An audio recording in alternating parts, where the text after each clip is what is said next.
to mano gine jela gitimo liberation. Magitimore ka bendo jendi mauke gwenge mag Nyanza bende koripoe mokalo kuom ne nyayo kwe kinde ng'anyo mar Sabasaba. Ng'anyo no bere nyola gi ngima oganda ma kwan go inga par kendo kelo kethruok mathoth mag mwandu e pacho ka.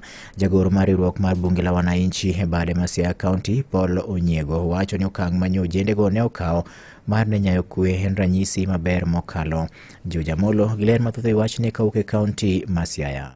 Jagoro mar riwruok mar bunge la wananchi e bade ma Siaya County migosi Paul Onyiego opoyo mokalo rowere ma Nyanza kowacho ni ondamo manyogi kawo mar nyayo kwe en ranyisi makare. Adwaro mondo asir kabisa gima otimre e Luo Nyanza. Kes kwarango Kenya mangima ng'anyo nyo luong to nyo wan kod kumbu mar Sabasaba manyo otimre Kamkunji. Lakini kirango eneo moko Luo Nyanza odonka en peaceful. Mani mokwongo kabisa ng'iso ni ranyisi mokwongo en jaluo en ng'ama olony kendo jaluo en ng'ama riek. Gimomiyo awacho jaluo en ng'ama olony kendo jaluo en ng'ama riek en ni chien kacha ne wang'anyo ka ne wan gi leaders mawa mano otelonwa. To kirango ng'anyo mar Gen Z en ng'anyo ma onge gi leaders. Reason number 1 en onge kaka unyalo loso gimoro ma onge gi jomotelonu. Nikech mano biro nyiso unu onge gi gimilongo nang'o agenda. Unu dhi adhiya e rumbi. Migosi Onyiego wacho ni kama ng'anyo mag rowere mag Gen Z nyocha ne osechopoe oseyudore ni koro ok ber ni mar gichalo joma koro nyocha osechak tiyo godo gi josiasa miyo mano emomiyo rowere ma Nyanza koro nobolore gi chien kata mana e odiechieng' manyoro mar Sabasaba.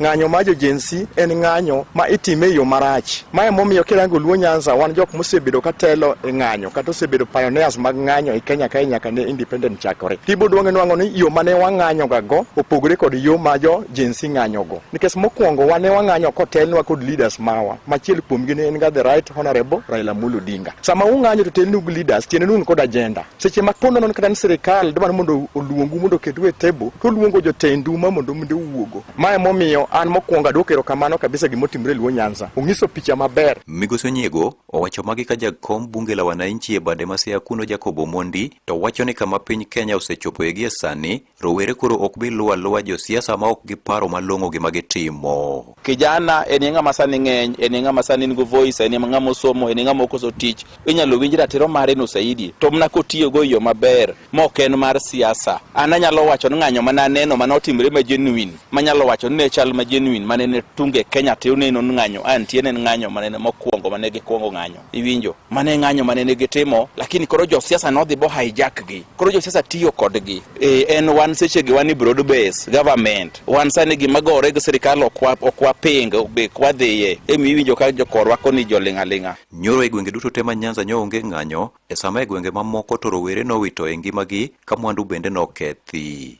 Ne Radio